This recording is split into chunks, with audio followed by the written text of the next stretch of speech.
today, the buyers, particularly the Toyota and Honda buyers, can evaluate that quick Just the a look at supplier's capability. A Honda person can walk through a factory and sit down and write a detailed report on 72 different elements of what they saw and how good each of the 72 elements are. They're very, very well trained. So can Toyota. But there wouldn't be any GM person could do that, or any Chrysler person, or any Volkswagen person. They're not trained to do that. Maybe it's just they want to grow faster, expanding all the time. So have not emphasized much efforts, much investment on the education to train people. Maybe. Maybe. I think though, it's a little bit like the greatest tennis players are the greatest tennis players because they're better than the other people.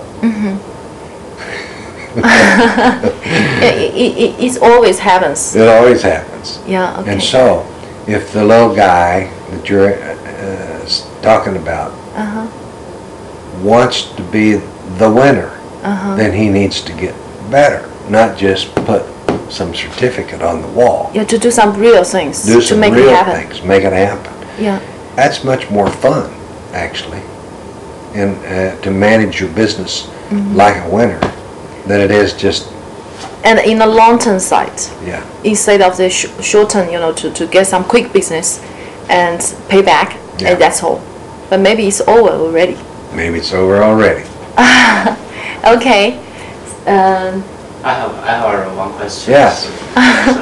So nowadays, some good China suppliers want to go abroad to international. Yes. So how they can manage the supply chain?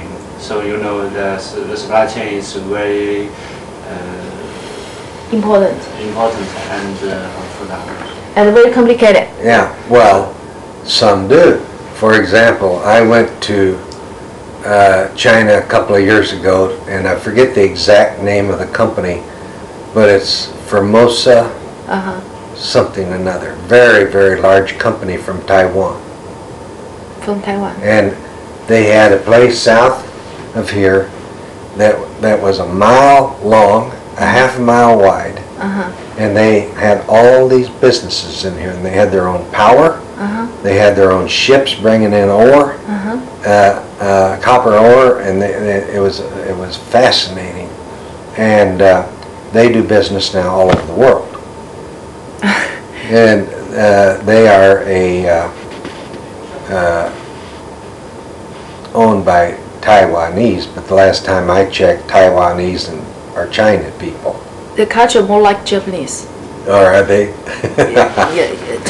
I think it's true that the culture and the working ethic is more kind of Japanese Maybe type. so. Yeah. But we're catching up. I went to Taiwan one time, a long time ago, and I was looking for suppliers. I'd found a supplier. So this guy was machining castings for TRW. Did a very excellent job. So I go see him one day and tell him how much we appreciate the job that he's doing, how good of a job it was. And so he kind of liked me. So he says, I'd like for you to meet my 50-50 partner in owning this business. It's my wife. And so here she works there every day too. And he says, and my wife just invented something new. She would love for you to see it. I said, okay, what is it? So his wife didn't speak any English, but we went back to the research lab. And here is a vending machine that makes coffee, cup of coffee, 1 cup at a time. The first I'd ever seen. That's a invention. And the only problem was it took 7 minutes to make a cup of coffee. But it was innovative, see, and she had invented that herself. And so I'm talking to this guy, and this guy he kind of likes me, and he says, I bet you'd like to see my motor scooter factory, wouldn't you? I said, yeah, I'd like to see the motor scooter. So we get in his car and we drive up this mountain a little ways, and here we come to a long, narrow business, and we go in there and they're building motorcycles, or motor scooters like crazy. And, I mean, thousands of them, you know? And so I look all through this motor scooter factory, and I'm oohing and ahhing and bragging about it, and he says, I bet you'd like to see my car company, wouldn't you? And I said, yeah, I'd like to see your car company. He owns it all. He owns it all, him and his wife, 50-50. So It's a private company, just. private company. Yeah, family company. So we get back up in the car and we go up, and here's a car plant where they're making two kinds of cars. One is looks like a little Japanese car, Passenger car, small car. small passenger car, a knockoff. Okay. And the other one is a four-door Renault. For the Renault. Four-door Renault. He had a joint venture with Renault, and he was making four-door Renaults. Beautiful cars. And so, Megane.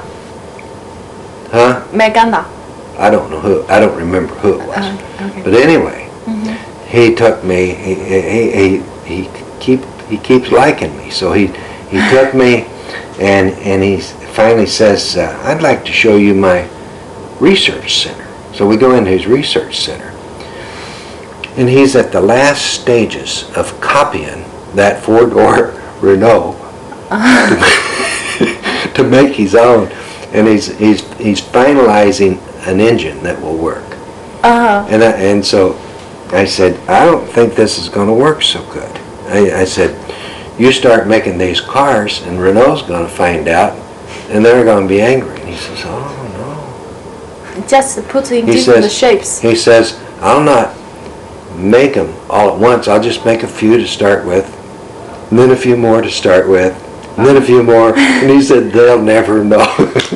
So I don't know what happened. No, that's interesting. Because it was extraordinarily interesting. Yeah.